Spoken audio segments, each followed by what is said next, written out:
Valmiki Ramayana, Aranya Kanda, Book number 3, Sarga 43, Roman numerals XLIII 43. The wondrous deer. She stooped, her hands with flowers to fill, but gazed upon the marvel still, gazed on its back and sparkling side, where silver hues with golden vied. Joyous was she, of faultless mould, with glassy skin like polished gold. And loudly to her husband cried, and bow-armed Lakshman by his side. Again, again she called in glee, "O come, this glorious creature see! Quick, quick, my lord, this deer to view, and bring thy brother Lakshman too." As through the wood her clear tones rang, swift to her side the brother sprang. With eager eyes the grove they scanned, and saw the deer before them stand.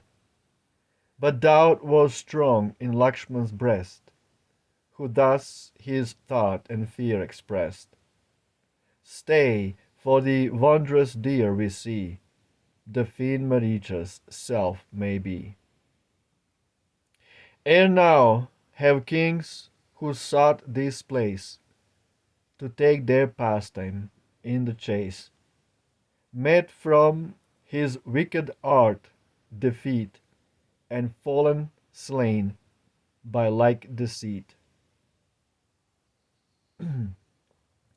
He wears, well trained in magic guile, the figure of a deer awhile, bright as the very sun or place where dwell the gay Gaudharya race. No deer, O Rama, e'er was seen thus decked with gold and jewels' sheen. 'Tis magic, for the world has ne'er, Lord of the world, shown aught so fair. But Sita, of the lovely smile, a captive to the giant's wile, turned Lakshman's prudent speech aside, and thus with eager words replied: my honored lord, this deer I see, with beauty rare enraptures me. Go, chief of mighty arm, and bring, for my delight, this precious thing. Fair creatures of the woodland roam, untroubled near our hermit home. The forest cow and stag are there, and fawn the monkey and the bear.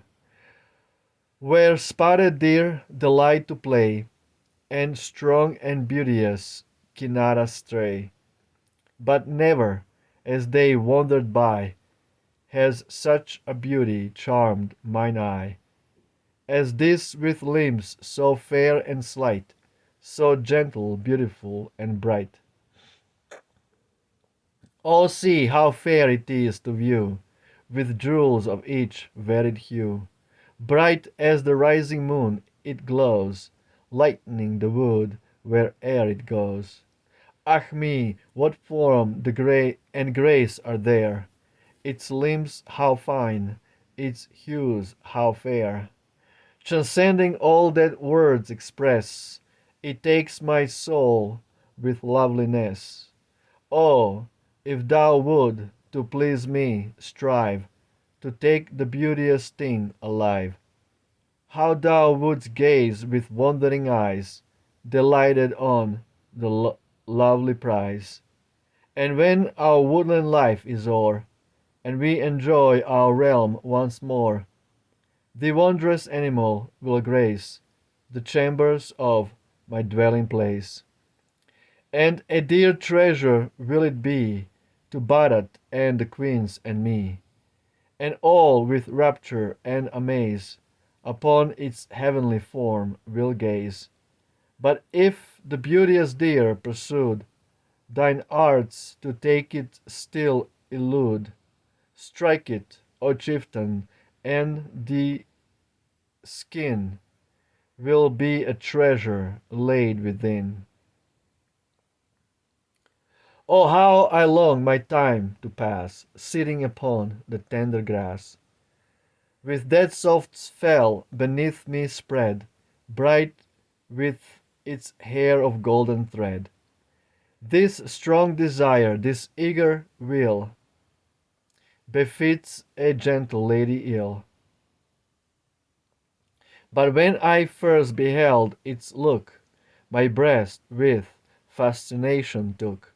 See, golden hair its flank adorns, and sapphires tip its branching horns, resplendent as the lunar way, or the first bluish, or the first blush of opening day.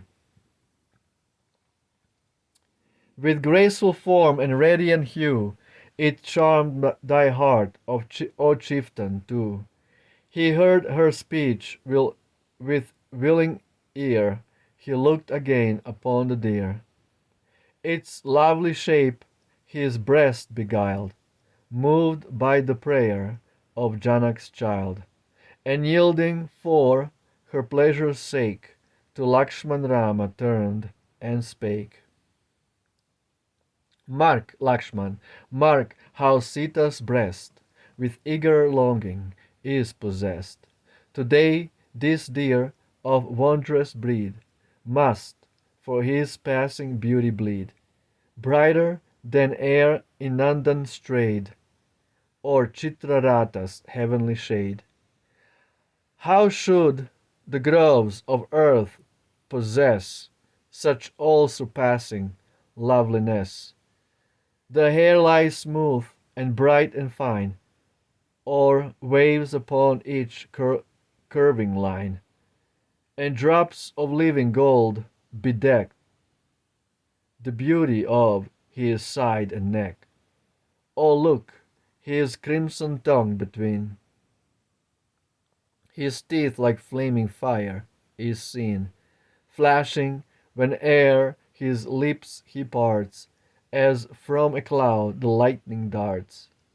Oh, see his sun-like forehead shine with emerald tints and almandine, while pearly light and rosette glow of shells adorn his neck below. No eye on such a deer can rest, but soft enchantment takes the breast.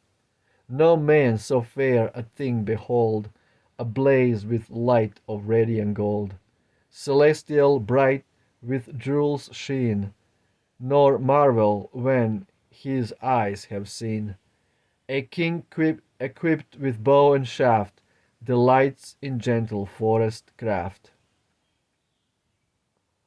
And as in boundless woods he strays, the quarry for the venison slays.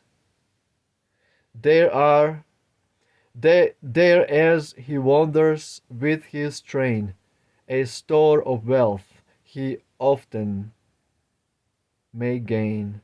He oft may gain. He claims the right by precious ore. He claims the jewels' sparkling store. Such gains are dearer in his eyes than wealth that in his chamber lies. The dearest things his spirit knows, dear as the bliss which Shukra chose, but oft the rich expected gain, which heedless men pursue in vain. The sage who prudent counsels know, explain and in a moment show. This best of dear, this gem of all, to yield his precious spoils must fall, and tender Sita by my side shall sit upon the golden hide. Ne'er could I find so rich a coat on spotted deer or sheep or goat. No buck or antelope has such, so bright to view, so soft to touch. This radiant deer and one on high, that moves in glory through the sky, alike in heavenly beauty are, one on the earth and one a star. But, brother, if they if thy fears be true, and this bright creature that we view be fierce Maricha in disguise, then by this hand he surely dies. For that dire fiend who spurns control, with bloody hand and cruel soul, has roamed this forest and dismayed the holiest saints who haunt the shade. Great archers sprung of royal race, pursuing in the wood the chase, have fallen by his wicked art, and now my shaft shall strike his heart. Vatapi, by his magic power, made heedless saints his flesh devour. Then from within their frames he rent, forth bursting from imprisonment. But once his art in senseless pride upon the mightiest saint he tried, Agastia's self, and caused him taste the baited meal before him placed. Vatapi, when the rite was o'er, would take the giant form he wore, but Saint Agastya knew his wile, and checked the giant with smile. Vatapi, thou with cruel spite hast conquered many an anchorite, the noblest of the Brahman ask,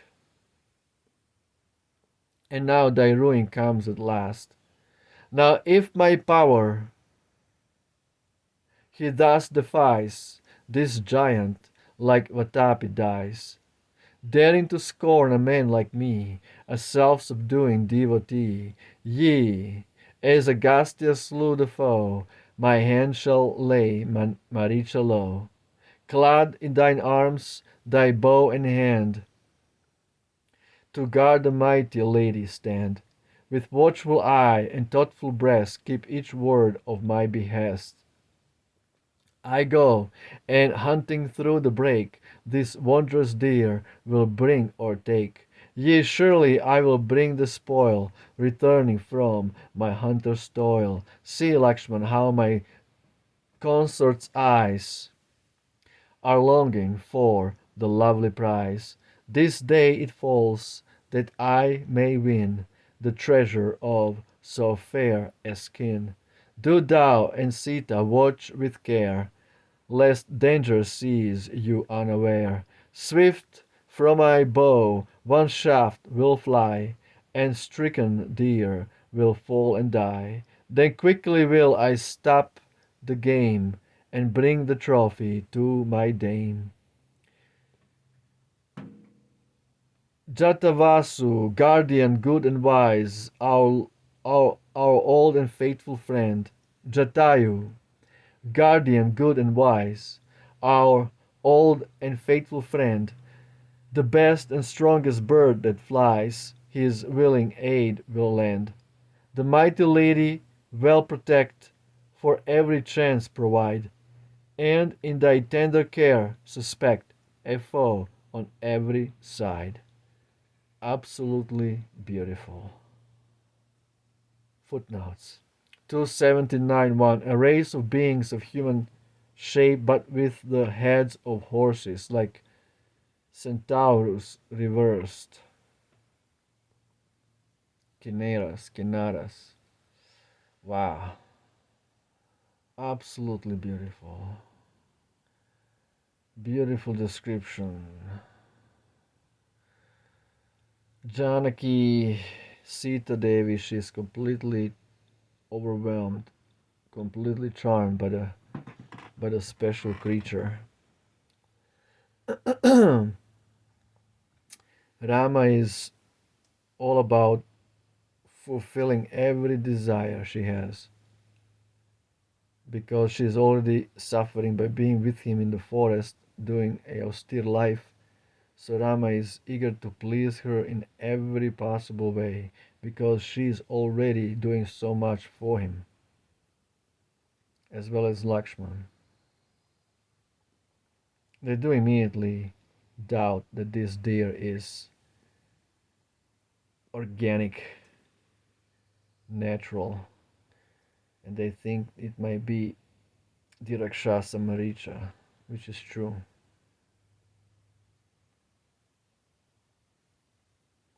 So either they're gonna catch it or kill it. Beautiful description of Sita, of the deer. Absolutely beautiful. Credit where credit is due, Mr. Sir Ralph Griffith, translating Ramayana from Sanskrit to British. Architecture of the words. Jai Shri Ramayana, Roma Victa, victory to Ram, Hail Ram. Ciao.